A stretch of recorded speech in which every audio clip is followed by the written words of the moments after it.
2, 1. Welcome in, Husker Extra Podcast. The gang's all here. Chris, Parker, Steve. It is 4:13 p.m. Friday, February 19th, year of our Lord, 2021. We got a lot to talk about today. We should just always do this podcast at this time on Friday and call it the Friday News Dump. The Friday News Dump podcast. We'd have to get new polos. Wow, Parker. I mean, our son. That has negative connotations. Listen to the young man. It's better than the idea I came up with before we went on the air. Is it though? Would you like to share that, Parker? The Father, the Son, and the Holy Spirit. You can put the pieces together on that one. In terms of we'll let the listeners figure that one out on their own. She's Louise. Cheese and crackers. Cheese and rice. We'd have to, if that was going to be it, we'd really have to clean up our act. At least on a Friday news dump, we can. It's time for us to stop. It's time for us to put away the ideas with the podcast and pick up the good book and in the name of Charles Carroll, let's get this going. All right, well, let's talk some football then. We've had a few things happen the last week. The Ireland trip, game against Illinois, called off. Game now in Champaign, week 0. There's a little recruit news to get to. We'll just start with the Ireland trip. I assume you guys had to cancel your golf tee times for the coast of Ireland this week after that game was called off. Not exactly. But Parker, do you have clubs? Yeah, I have clubs. Okay, well, it wasn't a disparaging question. Yeah, I do. I use them a lot less often than I would like to, but I do own golf clubs, yes. I'm getting Parker out on the golf course this summer when we're all vaccinated up. My brother is a golf coach, a high school golf coach. What? And my future brother-in-law is works in golf as well. So there you go. We've got golf connections in the family. You'd be a pretty rugged, kind of a rough-hewn golfer. All right. If there's one, I think you can just get rid of the hewn, unless that's the action that I'm taking toward the golf ball. Yeah, it's pretty rough. It's like swinging an axe. You just be swinging an axe out there. It's all right. Not bad around the greens, but hitting the ball straight is. Yeah, see, there you go. He's got a short game. You can work with that. The Ireland trip's not happening. Links play actually probably would have been to my strong suit. It probably would suit you. Yeah, a lot of wide open spaces, wide fairways. Yeah, unfortunately, that's not going to happen for a while.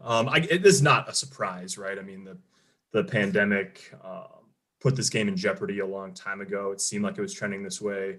Bill Moose is basically it's steadily moved toward this of, ticket sales. He told us whatever that was a week ago. Last Friday. Yeah. That most of the tickets for these things are typically sold during the preceding football season, which I guess makes sense. And the ticket sales just lagged. I mean, people don't know. Even right now, there's a 14-day quarantine for incoming visitors to Ireland, which basically makes it, bordering on impossible to just go there for a few days. You're supposed to just stay wherever, you're authorized to stay when you land. Anyway, so long story short, this has been coming for a while. It's interesting, I think, in sort of looking forward, if Nebraska will get back to Ireland against Illinois or somebody else in the next couple of years, and then B, that they're still going to play week 0, even though the game is now obviously in Champaign. Illinois gave up the home game to make the Ireland thing happen. So now the game is in Champaign, but still on August 28th, which I think, Sipple, don't you think that works out pretty well for Nebraska anyways? You get the early jump on camp. You play week 0. You in front of, a lot of eyeballs that week, but you're just not going all the way to Ireland to do it. Oh, I think it works out okay. They're going to go play Illinois during the time when the stadium, and I don't know how it will work with crowds. So I think the Illinois fans will be a little more jacked up than usual, or they would have been more jacked up than if Lovie Smith was still there, because they have Brett Bielema. But yeah, it's okay. We've been hearing we've heard some sort of background discussion about maybe Nebraska playing Northwestern in 2022, but I think there's multiple games perhaps being considered. So who knows what will happen on that front. And it didn't sound from the the game officials from the releases that occurred on what day was it, Parker? Thursday, Wednesday? Wednesday. Wednesday. It sounds like Nebraska, Illinois in the future in Ireland could happen as like 2023. Yeah. So I don't know. Would Nebraska go to Ireland in back-to-back years? I doubt that. I just think there's multiple things that are being discussed right now. One way or the other. I mean, if you want an idea of who it could be, just pull up Nebraska's future schedules and look at the road games, right? Because they're not, I mean, it wouldn't be impossible. There's not any open slots on the schedule the next few years. They could rearrange something, but for the most part, I think the easiest path to figuring out a reschedule to that game is either Illinois just agreeing to give up a home game in 2023, or finding a 2022, for example, opponent that Nebraska was scheduled to play on the road. I mean, they're not going to. Nebraska will just never give up a home game at Memorial Stadium to go play over there. So it's going to have to be someone else. And then when you just think about, like, I think the reason why Northwestern comes up occasionally is just because that's a place where if they played in Evanston, there'd be a lot of Nebraska fans, helping to fill Ryan Field as it is. And so, maybe that's a good excuse to go take it somewhere, neutral site. So anyways, I mean, we'll see how that goes, but it's too bad. It's too bad that Nebraska won't be playing over there. It just didn't quite line up timing wise. Yeah. Let's see what else. Oh, the other thing that happened on Wednesday was the NCAA extended the recruiting dead period for all sports to May 31st. That obviously affects Nebraska because Nebraska would like to have recruits at its spring game, which will be May 1st. So much for that. I don't know, Parker, could they, they could bring in kids still to town, right? One of the things that I know recruits did in the SEC this fall, because they were allowing fans into games, was there were definitely recruits that attended SEC games. Now, I don't know exactly what the rules on that are. If they clearly couldn't be on the sideline. They had to have a game ticket, just like a normal fan at the game. But I know that there were some recruiting weekends, quote unquote, where you had a handful of recruits in town.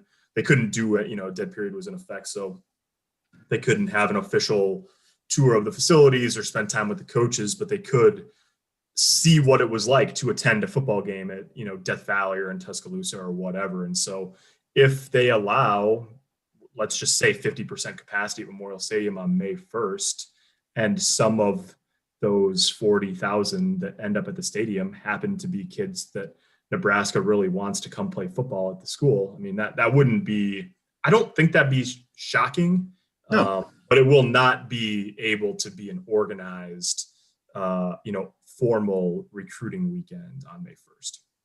Yeah. Semi-organized, perhaps. Yeah, just right. Yeah. And so then that sort of, it's going to be interesting, right? Because there was a point last year where once we didn't know sort of, it was step by step through the summer and the fall last year. It's not like we just knew in May that there would be no official visits at all for the rest of the year. And so there seemed like there was a breaking point where a lot of kids decided, okay, look, if they don't allow visits by September or November or whatever, I'm just going to have to make my decision. And we're starting to get to the point where some kids are going to make that decision for the 2022 class. And, I thought the language of the release on Wednesday, Sipple, and you wrote it up for us. The language of the release made it pretty clear that they're trying to put a plan in place to have at least some sort of modified recruiting period beginning on June 1st.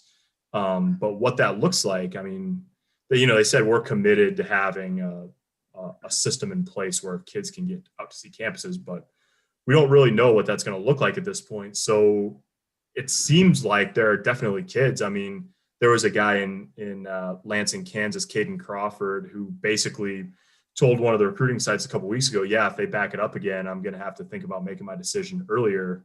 They backed it up, and the next day he committed to Iowa. So he clearly had a plan in place. That's obviously one kid out of a lot, but he had a plan in place. He didn't want to wait until who knows when to take visits. And so you're going to see that more and more, or at least you're going to see kids say, okay, look, I have to make some sort of progress in my recruitment, even though I can't take visits before, like we say, at least June 1st at this point. So yeah, the plan, like I don't know, my imagination, it's not all imagination. I hear things from you and other recruiting people who follow recruiting.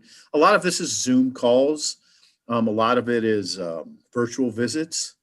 And I think you could probably get a lot out of those things. I mean, in this day and age, you could take a virtual visit and see Nebraska's facilities at a pretty detailed level, I think. And I don't know, maybe a kid could still visit Lincoln, like Marquise Stepp, the running back transfer from USC, came to Lincoln on what you would call an unofficial visit, but was with Colin Miller and Kurt Ravdahl, two Indianapolis kids. He's an Indianapolis guy, native. So those things can happen. This doesn't have to be some sort of horrific conversation. Now that means that they have to do it out of their own pockets, which is not, some people can't do that. Right. And I think one of the things is the sense I've gotten from talking to recruits is sometimes you can get a sense of maybe, like, let's just say that let's use Caden Helms as an example, the tight end at Bellevue West.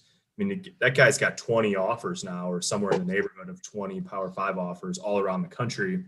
And so he might be able to use the virtual visits and all of that, the Zoom calls and all of that, to narrow his list to a more manageable number than that. But I talked to his mom actually a couple weekends ago, Sherry, and she said, the thing about the virtual visits is they're great. They're informational. You get a lot out of them. You can ask pointed questions of coaches and get a sense for the place and the people. But she said, there's no substitute for meeting someone in person, sitting face to face with someone. And without that, it's really hard to entrust your kid, entrust a staff with your kid's future when you've never literally been in the same room as them or standing on the same field as them, if you wanted to do it outdoors. So right, it's like the virtual visit. I think a lot of the stuff that schools have sort of like conjured up because of the dead period, the Zoom calls and the virtual visits, like I actually think that a lot of that stuff will continue to happen even after we go back to having visits and after hopefully everything eventually goes back to normal. But it will only be one piece of the puzzle. And the 2022 kids are very much hoping at this point that they can sort of put the other pieces of the puzzle into place before much longer. Yes, there's a feeling, Baz and Parker, that this, what's happening with recruiting, this latest news, for instance, is just making it tougher for teams to catch the very upper echelon teams, the top 4 or 5 that you don't even really have to assess their rosters. You just know that they're going to be good. Alabama, Clemson, Ohio State, Oklahoma, Georgia, those schools. I don't know. I did talk to a Nebraska official who basically felt that way. I would add that there's some schools that aren't going to be overly affected or not as affected as others. The ones who cheat will still cheat. I mean, that they won't, and that's happening. Of course, sure. We know in Baz's sport, college basketball, that it's pretty openly done. And the FBI would back me on that. My friends at the FBI. Steve Sipple, the FBI would back me on that. That doesn't sound like the first time you've uttered that sentence. So. Look, the FBI. But anyway, that stuff will still happen. It can still happen at a high level. Well, but it also skews further toward schools that are proximate to talent-rich areas, right? I mean, that's the thing. Georgia Tech's not exactly a football powerhouse, but anybody in the Atlanta area can swing by the campus and walk around and do it in an afternoon. If Nebraska is recruiting, if Nebraska is recruiting North Gwinnett High School, those kids can't just like swing by Lincoln. And that makes it a challenge. It's a challenge that places like Nebraska, places like Kansas State, or even to some degree, I mean, Iowa falls in that category, Wisconsin, anyone in the upper Midwest, it's the same old song and dance. It's just more acutely felt, because if you're a kid in North Florida and you feel like, you know what, I just really can't, there's not going to be time for me to go see 20 schools. I mean, you're most likely to just stick by the ones that are nearby you, or that you can get a good feel for, that you know a little bit more about. And we saw that, in the last recruiting class too. So I think that's going to continue. One of the things that's interesting in that conversation, to sort of continue the train down the tracks here, is that the talent in this area is pretty darn good, or at least it looks to be. Last year, Nebraska ended up with 5 guys from Nebraska in its recruiting class last year. They've offered 5 guys this year. There could be more. I wrote a story that'll be going up on the Journal Star's website just in a little bit, about a couple of the guys. Yeah, HuskerExtra.com. That's the one. Yeah. About a couple of the guys that could be next in that conversation. Yes. Jake Who are we talking about? Well, Jake Applegate, the linebacker / athlete from Lincoln Southeast, and then Henry Rickles, who's first of all has a great name, and second of all is an offensive lineman at Bellevue West. Both have been in contact with Nebraska. Jake Applegate has like I talked to him last night. He was like, "Oh yeah, I just got off the phone with Frost and Barrett Ruud, and we have a virtual visit set up for Sunday." So it just feels like this 22 class could skew more toward being a little bit more regionalized, like 2021 was, and at the same time, they got some headway to make up with some of the top recruits in the state of Nebraska, which I say completely without jest is an area in which Sipple has a rapidly accumulating expertise in. Yeah, Baz, let's get Baz into this. Baz, how would you feel? What would you say if Nebraska failed to land the top 4 players as rated by Rivals and 24/7 Sports in the class of 2022, which is a distinct possibility. It's probably time to shut down the program if that happens. That's it. Yeah, that's it. That's it. Shut her down. We're just going to turn that into a soccer stadium. To conjure some Sipple imagery, put the padlock on the gates over it on Stadium Drive. Yeah. Shut off the lights. Soccer stadium. No, I mean, look, like the talent's really good, right? Like it's more than just Nebraska looking at these guys. It's multiple power programs and multiple power programs that have reputations or tradition or whatever you want to call it. Like it's not as simple anymore as Nebraska just rolling into Columbus High School and saying, you know what, we like that dude. Let's get him. It's just not that simple anymore, because these guys are really good and they're getting more exposure. And while the current situation with recruiting and everything might benefit Nebraska in some of those cases, might hurt them in some of these cases too, because that you're not getting to Nebraska's campus, but you're also not getting onto Notre Dame's campus or Clemson's campus or whoever else. So everybody is kind of on equal footing in that sense. Yep. But then it gets unequal when you look at, well, what's Notre Dame's record the last 5 years versus Nebraska's or Clemson's or whoever it may be, So, yeah, I mean, would I be surprised? No, because there's a lot of really good players in the state right now. And there's a lot of really good programs that are after those players. And Nebraska's up against it in trying to land some of those guys. And a lot of it's for the reasons you guys have been talking about for the last several minutes. Yeah, I mean, so we're talking about Deshaun Woods, number 1 from Omaha Central. Devin Jackson is a second-rated player from Omaha Burke. And then 2 Bellevue West tight ends, Micah Riley Ducker and Caden Helms. And then the 5th guy is Ernest Hausman. And I'd say, Parker, you'd agree that Ernest Hausman, well, I mean, according to the recruiting guys, he did grow up a Nebraska football fan. Yeah. His family did.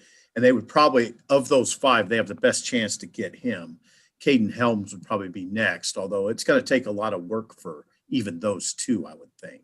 Yeah, I think so. I mean, I think all 5 of them have upwards of at least, I think Ernest Hausman's up to 8 or 10 Power 5 offers, and he's got the least out of that group of 5. And so, Parker, they all have them. I mean, big names. And Houseman is just taken off in the last couple of weeks. I mean, there was a day last week where he picked up like Iowa, Michigan, and Arizona State in the same day or something like that. So, I mean, it's I think one of the things, and Baz alluded to this, but one of the things is like if you're recruiting at Notre Dame now, or if you're recruiting at Oklahoma now, like none of those guys have been out on the road, right? So, I mean, when it comes time to fill, you're filling your hours, you're recruiting. I mean, when Ernest Houseman's film comes across your desk, you might watch it when you wouldn't have before, just because that's the only way to recruit now is to, is film study and being on the phone and all that. And so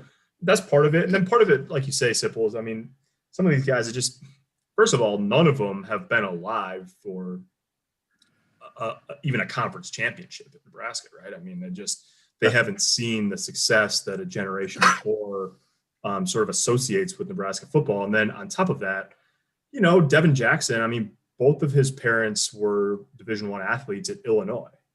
He didn't grow up. I mean, he moved here eventually to Omaha, but isn't from here originally. And so I don't know. It's become more and more. I think you've seen more and more talent, which means more and more competition, which means more opportunities for these kids to leave the state if they want to. And even then, I think I saw this the other day that Nebraska's landed like 13 of 16 in-state prospects that they've offered since Frost got the job here. It's just, I think that it feels a little different now because 2 of them were in the last class that didn't come here. 2 of the 3 were in the last class, Keegan Johnson and Avante Dickerson, who went to Iowa and Oregon respectively. And then there's some questions about the top guys in this class and about whether Nebraska can get them.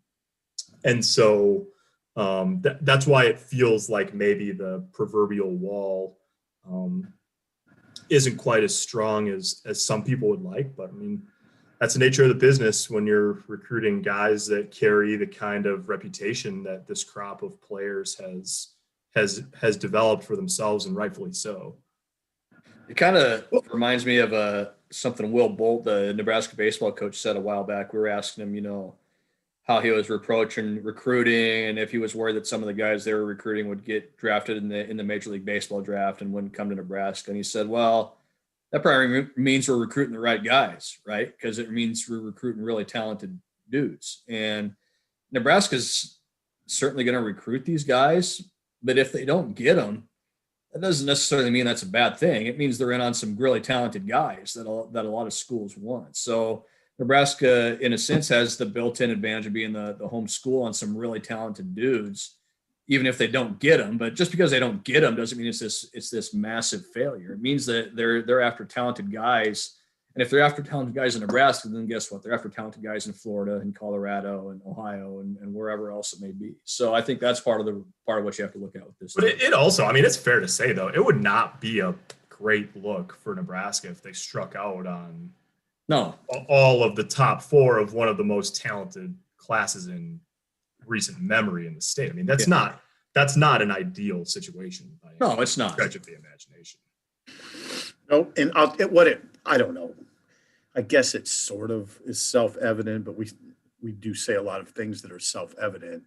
But when the losing takes a toll. If Nebraska was coming off back-to-back 10-win seasons, I don't know that we'd be having this nature of this extensive of a conversation. At least it doesn't guarantee anything, but the fervor and the excitement is such that in those type of seasons that I think they'd have a better chance at getting any in-state kid. So winning solves a lot of problems. All the losing is bound to catch up in a lot of different areas. There's a lot of kids too who, and I don't want to paint with too broad of a brush here, but you definitely talk to kids who are like, they're really excited to take their official visits, and they, by and large, for practical reasons, because you could take an unofficial visit to Kansas State or Iowa State and not spend a ton of money, not put, you and your parents or whatever on an airplane. So I think generally speaking, kids like to take official visits to areas that are farther away if they have offers and interest from those schools. But I don't know. I mean, for the last several months, I've been like, yeah, send me anywhere, right? Like, I think the pandemic, we've all been, for the most part, pretty close to home. And so then there's a natural inclination to like want to go see other stuff too. Good point. And yeah. A lot of times, like I don't think that anybody would be like surprised if Deshaun Woods in a normal recruiting environment was like, yeah, I want to take official visit to Arizona State. I want to go see Miami. I want to go see Texas. Like that's a natural, like that. I think Cam Jurgens like took a visit to LSU not that long before he signed with Nebraska. So like, I don't know. There's an element that plays a factor in it to some degree. Now there's a big difference between taking a visit to Arizona State and then choosing Arizona State over Nebraska and signing there and all that. So there's a long way to go. I mean, signing day is in 10 months. So 10 months. There's a lot of recruiting left to be done. We know Deshaun Woods and Devin Jackson. Deshaun Woods said on Twitter today, on Friday, that those guys are going to release their top groups on Saturday that's what he indicated. So we'll see what those look like. And then the recruiting wheels will just keep on turning. Hey, what time on those about? Like noon or 1. Around lunchtime. Around lunchtime. Okay. All right. Well, there's the football. Now let's turn this over to Baz. Baz has been covering dutifully the basketball team. Dutifully. Playing covering Purdue. it dutifully. What time is tip off for beautifully. Purdue on 4:30 p.m. Saturday. 4:30. Okay. Live from Pinnacle Bank Arena. Your boy will be there. It's been 2 whole days since Nebraska's had a basketball game, and I'm feeling a little weird because I'm not covering a game. We got Fred Hoiberg this morning previewing the matchup, talking schedule, talking development of players. And I thought it was really interesting. And this is kind of what my story is going to be kind of going to play into tomorrow. Talk about Eduardo Andre, the freshman big man, 6'10" big man, 7'5" wingspan, has kind of played more and more over these last couple of weeks since Nebraska's come back from the shutdown, and how important playing all these games is for him, and he was asked the question, he's been asked it a couple times now, the inequities between the schedule Nebraska's playing and the schedule it looks like Michigan's going to be playing, the first place team in the conference, 14-1. It looks like they're going to win the league championship, be a number 1 seed in the NCAA tournament. And then you look at Nebraska, 7 games in 12 days, now a couple of days off, play tomorrow, a couple of days off, and you're probably every other day after that, the rest of the way. And Fred said something really interesting today, and I tweeted it out, basically saying, look, we want these games, and we need these games for development of our guys. And then he pointed to a guy like Eduardo Andre, and he's gonna get a test tomorrow facing Travion Williams, one of the best big men in a conference full of big men. And by the way, they bring a 7'4" kid off the bench and Zach Edey, who's been the freshman of the week. And that's what he's talking about. A guy like Eduardo Andre needs to see that and needs to go through that, needs to face that challenge and fail a little bit, to be honest. So you can kind of learn from things like that.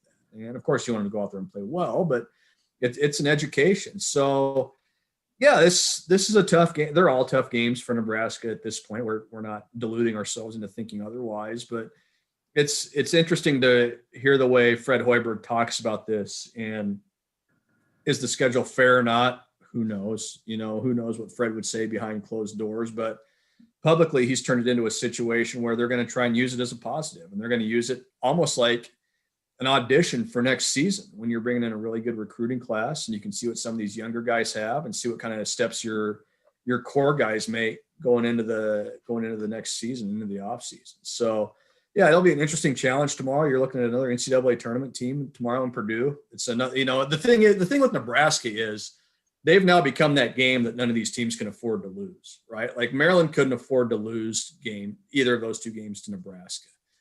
Penn State could not afford to lose that game to Nebraska, even though they did. Purdue, same thing, and on down the line. Illinois is obviously in the tournament either way, but you're talking about seeding and things like that. So it becomes a deal where these teams aren't overlooking Nebraska. I don't think. And they're going to get these opponents' best efforts. So it's not like Nebraska's just going to be able to show up and maybe waltz to a win over a Purdue or a Michigan or a Wisconsin or whoever it is. They're going to get a lot of really good efforts because it's down to the end of the season now in a conference that is, just eating itself up. All of a sudden it's a must-win game for all these teams, even with Nebraska's record. So that's another layer on top of it too. So yeah, it's a steep challenge for Nebraska tomorrow and going forward. What did Fred say about practice today? Did he say they started to practice and 3 guys limped off, so they just made it a walkthrough? Is that pretty much? Yeah. I asked him, how'd the guys kind of handle? They took a day off yesterday, got back to practice today. I said, how'd the guys kind of handle? He said, well, we're going pretty good, and we started going up and down. He said on 3 consecutive possessions, we had guys limp off the court, and nothing that's going to keep them out of the game tomorrow or anything like that. But just a rolled ankle here or whatever there, and all of a sudden, Fred's going, well, all right, we better scrap that and just do a walkthrough because A, you've got to keep your guys fresh, but B, you got to keep them healthy. And that's kind of the main thing in all of this. And one of the things Fred talked about was his concern over the long-term health of his guys and balancing that with playing all these games and developing. But yeah, they had 3 straight trips up and down the court today where somebody limped off, and that just strains you. It doesn't matter who you are. So it's going to become a balance, I think, for Fred and this staff to, yes, you need to practice and work hard and try and correct and fix the things that have popped up these last couple of weeks. But you also have to be cognizant, too, of what's happening to these guys' bodies and what they're going through. So it's just going to be a challenge that they're going to face the rest of the year. And the thing with the rest of the year is they're probably only going to practice, full out practice, maybe 2 or 3 times the rest of the year because they're going to be playing games every other day or they're going to be traveling to games. So there's not going to be a whole lot of more practicing going on. So I think that was part of the reason Fred was probably a little disappointed this morning was because they were going to get a good practice and then they couldn't because those guys limped off the court. So Nebraska's record in the Big Ten now is what? 1-11. And what's Purdue's? Not sure off the top of my head. They're middle of the pack. And what do they have besides Williams inside 6'10" and then the 7'4" kid that comes off the benches? Eaton, did you say? Zach Edey is his name. Well, it's just a classic Purdue team, right? Like you've got the huge guys in the front. Purdue is 9-6 in the conference, 14-8 overall. Okay, thank you. But it's like that classic Purdue team. You've got the 2 big guys. You've got a couple dudes that can shoot it. Sasha Stefanovic being kind of the main guy there, well over 40%. And it's a classic Matt Painter team where if they get hot from 3, just you can forget about it because you can't match up with them because then your defense is extended and you've got these huge guys in the middle. And obviously Trevion being a really talented player. So can Nebraska win this game? Sure, absolutely they can. They beat Purdue a couple of years ago in Lincoln when they weren't playing very well. When Nebraska wasn't playing very well, and Purdue had a really good team. So it certainly can happen, but it's a deal where Nebraska needs to get its defense back to where it was, before that second Maryland game when I think the fatigue finally caught up to them a little bit. And this is a tough matchup because Purdue can throw size at you, and Nebraska's going to have to hope Derek Walker is able to be fully available. They're going to need Eduardo Andre to play well. They're going to need Ivan Wadrogo to be ready to go too, because that's what you have to stop first with those guys.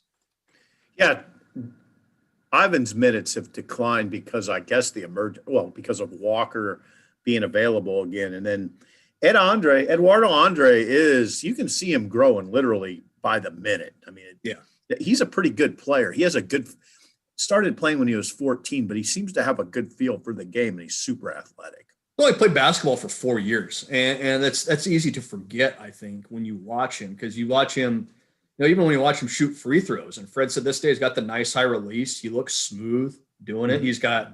They trust him enough where they can put him in the high post and let him feed the ball to cutters. And you're talking about a kid that's only played organized basketball for 4 years. We're not talking about high level basketball or Division I basketball. He's only been playing basketball period for 4 years. He played soccer when he was younger. So I think it just speaks to the ceiling of a guy like that and the potential of a guy like that. He's able to. He's athletic. He's really athletic. He's athletic as all get out. And what have we said from the beginning with him? Can he play defense? Can he run the floor? Can he set a pick and dive to the basket? He's done all 3 of those things for Nebraska. And now you get to the point where, okay, let's develop him. Let's throw him out there in some tough situations against a Travion Williams, against a Zach Edey, against some of these other guys they're going to see, against a Luka Garza here whenever that game gets rescheduled, against Kofi Coburn over at Illinois. And is he going to have some rough moments? Sure. But he's also going to learn a lot. And Fred talked about today how in practice, he's generally playing the opposing team's center in practice. So I thought that was super interesting that they're like training him by putting him on the scout team. Yeah, they're basically putting him on the scout team saying, you're Luka Garza or you're Kofi Coburn, and we're going to throw you the ball every time down the court, and our number one guys are going to come down and just wail on you, and you got to try and score over them. Like, what better way to learn the game, right? Like, what better way to get a trial by fire than in practice when you're touching the ball every time down the court. And then you go into a game, and Fred made a great point today. Then you go into a game, and he should know what all those guys are going to do because he's playing them in practice. You know, he knows how they're going to get the ball. He knows which way they're going to go, how they're going to cut, things like that. So he's getting an education, a big time education. And he's continued to show improvement, and he's shown exponential improvement, I think. And I think a lot of that has to do with the way they've used him in practice, turning him into the opposing big man and letting him kind of figure it out against some high-level athletes. Teddy's played well. I think the last 3 or 4 games, Teddy Allen has been a little more under control, I think. Shooting it really well. Yeah, shooting it really well. I'd say the last 4 games. It's what Fred's going to have to do is solve the point guard issue. I mean, they need a point guard. Yeah. I don't know I don't know how he'll do it, but I think it's become pretty glaring. But it's not like they don't have some guys that are playing. They have some guys that are playing pretty well. They do. The offense has been a little better. The defense has been a little better. You know, they had a chance to beat Maryland that first game. Let's be honest. They had a chance to win 2 out of 3 on that trip. You know, pretty easy. They probably should have beat Illinois. You could have been talking about a team that had won 3 games in a row after starting 0-8 in the league, or 0-9, whatever it was. And so they're playing better and they're more efficient on offense. And do they need a little better point guard play? Yeah. And I think you might see them attack that route through the transfer portal in the offseason. Okay, that's what I was wondering. Yeah, because look, it's basketball. It's like every other sport now. You're going to see attrition and spots will open up and they'll have a spot. But sure, I'm certain they'll go out and try and find a point guard of some type, of facilitator of some type for what they're going to have coming back next year. So, yeah, they're playing better. They're kind of, I think, settling into an identity a little more. They've slowed it down offensively a little bit, which I think has helped Teddy especially get a little bit more under control, take a little bit better shots. It's helped Delano Banton, I think, kind of settle in. He's really shot the ball well from 3 the last couple games. Same with Lat May. And you've seen progress these last few weeks. And I think with this season being what it is and with what it's turned into, you just wanted to see progress, right? Like you wanted to see steps in the right direction. You didn't want to see the same thing every time out where, well, they kind of just look the same and nothing's really different or better or worse. Just kind of what it is. They've looked better. Now, has it translated to wins? No. But they're also playing in a historically good basketball conference too. I saw there's no doubt they're better defensively than last. They are. I mean, they actually do guard the rim. I mean, they don't have the quintessential big man like you're going to see with the 7'4" kid from Purdue or the one at Michigan. But they do. They're long, so they do defend the rim pretty well. They did a good job on Coburn, for instance. Yes. He didn't take over that game. Yeah, a guy like that's just going to get his just because he's such a monster. But there's a lot of guys like that. Hunter Dickinson, like you said, is like that. Luka Garza is like that. Travion Williams is like. It's an interesting league because there aren't a lot of teams in the country that play like a lot of the big teams in the Big Ten play. You know, go look at the Pac-12 and it's not loaded with all these great big guys. Big 12's the same way. ACC, SEC, same way. You know, Gonzaga doesn't really have they've got talented players, but they don't necessarily have a guy that they're going to throw it to on the block and he's going to demand a double team or anything like that. So the Big Ten's really, really good, historically good. If you look at certain metrics, but it's also unique in the way that so many of its teams play. And that's a challenge for a team like Nebraska, who's kind of trying to find its way and maybe doing it with not quite the right personnel too. And I'm not saying Nebraska would be a 500 team in the Big 12 or anything like that, but it would just be different because the Big Ten is so unique and it's such a throwback compared to what we think of as modern basketball, that it's challenging because the team's really good. B, it's challenging because it's just a unique brand of basketball in today's game. Mostly unrelated, but that's going to make it that factor is going to make the NCAA tournament so interesting. You can have 9 or 10 teams from the Big Ten. It sort of feels like it's going to be boom or bust. You're either going to end up with 4 or 5 teams in the Sweet 16, or you could have what feels like sometimes it feels like an annual tradition where you get to the second weekend and you're like, was the Big Ten really that good? So it's going to be, I don't know. I think it's shaping up to be a really interesting March all the way around. March is when Nebraska will start playing baseball. That's a segue, people. Wow. March 5th, 2 weeks from today. Season actually opens today nationwide, February 19th. I'm actually going to tune in. Florida is playing Miami today, number 1, number 21 in the country, playing each other. I'll tune in and watch a little bit of that. But yeah, Nebraska doesn't open for 2 weeks. Big Ten only schedule, 44 games. Nebraska's going to start out with 4 against Purdue down in Round Rock, Texas, and they're going to head up and play a little bit in U.S. Bank Stadium up in Minneapolis. They'll set it up for baseball. And then you get into the conference schedule, 4-game weekends on some weekends with doubleheaders. You're going to have pod weekends where you're playing 2 games against the host team and 2 more against another team that's there. And no Big Ten tournament at the end of the year. And that's maybe the one big thing to take out of this. Not that they're not having a tournament, yes, but not maybe for the reasons some people think of, which is, oh, cool, we get to go spend a few days in Omaha and watch some baseball.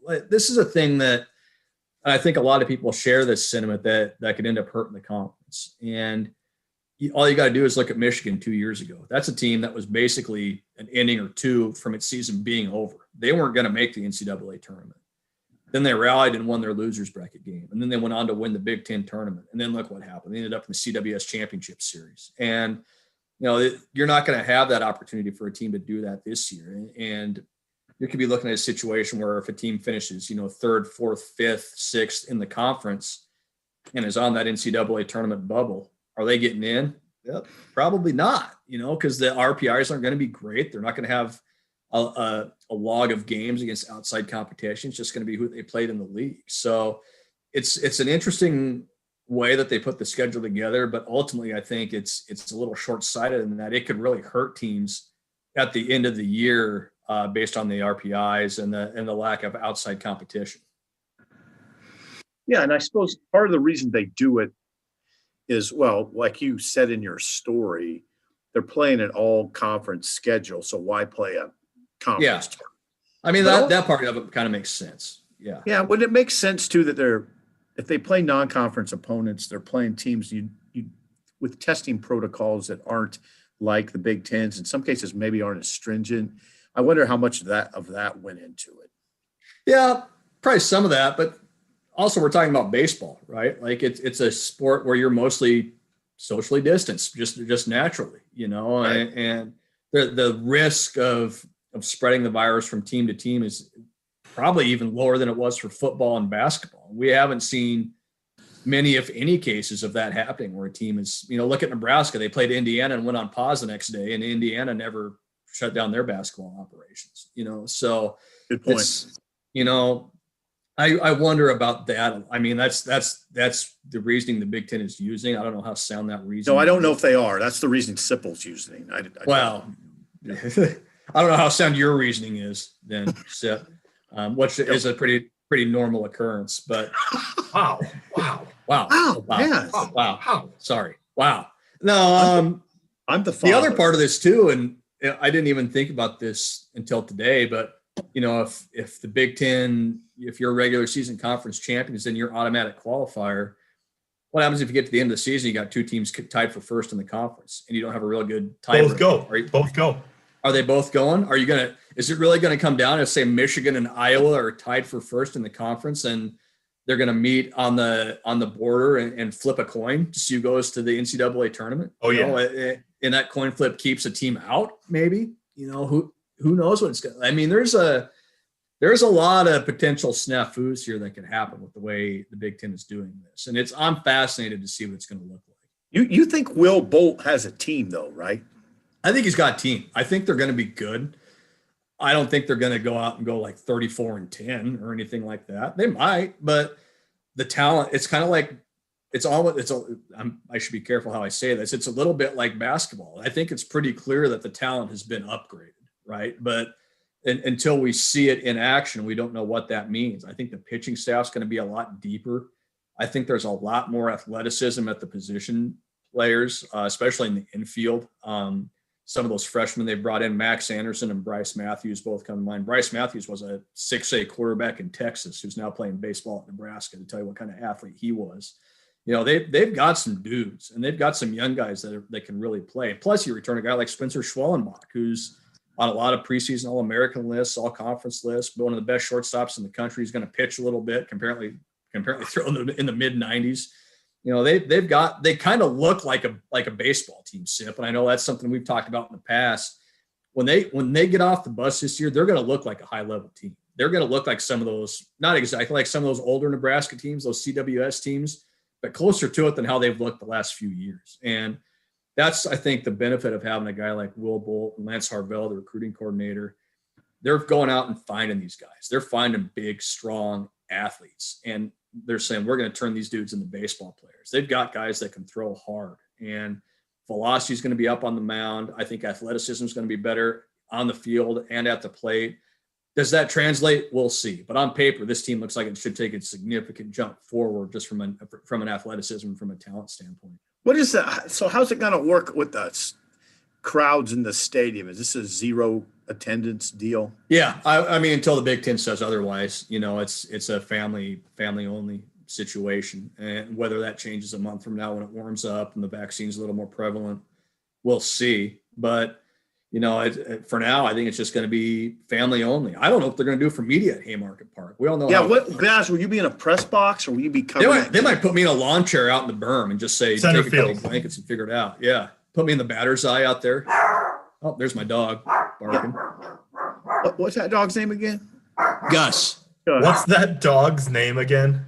The neighbor kids are out across the street going nuts. So here, I'm gonna put myself on mute for a second. I'll be right back. Yeah. Yes, Sipple. You remember in our chat with Bill Moose last week, he'd said, Nebraska's athletic director had said he continues to push for more localized control on potential crowds with spring sports, and especially with baseball and softball that are outdoors.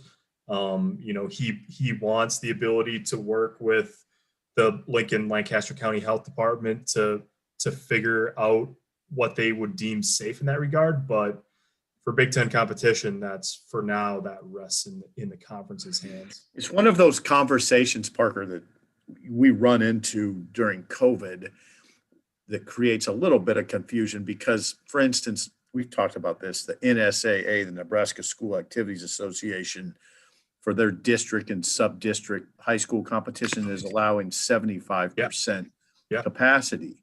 So people look at that and say, no, wait a second. Why are they allowing 75% capacity? And apparently the local health officials are fine with that. They've signed off on it. So why not be able to go to baseball games? And I think there's a degree of frustration that Bill Moose and Nebraska officials feel, and probably Nebraska fans feel. Especially if that team gets going, if it's as good as Baz thinks, if that team gets rolling, people would like to see it, Well, and think about how it works every year with baseball at Nebraska, right? As soon as that weather gets warm, Haymarket Park fills up because you've been cooped up all winter. It's been cold, it's been nasty, and now throw in what's happened over the last year where people have really been cooped up inside. That first 70, 75-degree day, Nebraska got a home game against Ohio State or whoever it is, and Nebraska's going good. Think about how many people you could put 6,000, 7,000 in there. No, that's not going to happen. No, and you're going to have a lot of people going, well, why not? We just saw, 3,000 people at the state girls basketball tournament. Why can't we have a couple thousand over at Haymarket Park? So, yeah, you guys are right. I think it's just a lot of frustration with Bill Moose, with the athletic department, because you see what's happening with sub-district basketball and with state wrestling and things like that. And it's not happening with the local college teams. And if this team gets going and the weather gets nice and they're not allowing fans in, I think you're going to hear a pretty loud uproar if it gets to that point. Well, there you go. There you go. What podcast? Yeah, that was What a a- pretty good. That was a good one. That was a good February 19th report. Good job, guys. Yeah. Friday news dump. Friday News Dump Hark. podcast with the Hark. Father, Son, and the Holy Spirit. Oh, I just snorted. That was good. Yeah, problems. We've all been cooped up for too long. We got. I unresolved long issues. for the day when we're all in the same room screaming at each other I know. about stuff. Or when we're throwing the football around the office again. Oh, that my first day throwing the football around.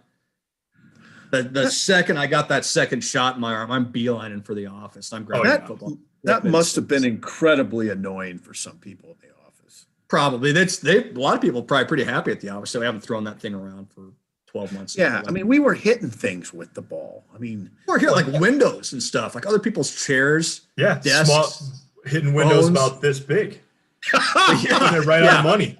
We were squeezing it into windows is what we were doing. Right. That's right. Remember when I pulled or something and it made a loud crash and Parker literally ran into my office? That's the fastest I've ever seen Parker move in my life. I don't mean that as an insult to Parker. The young man was flying into your office at a high rate of speed. to the corner like a little kid. Like I didn't do that, and I'm away from the scene. The thing that I don't like the little poles in the newsroom, they like literally have wires and stuff running through them. Like, Yeah, they have wires.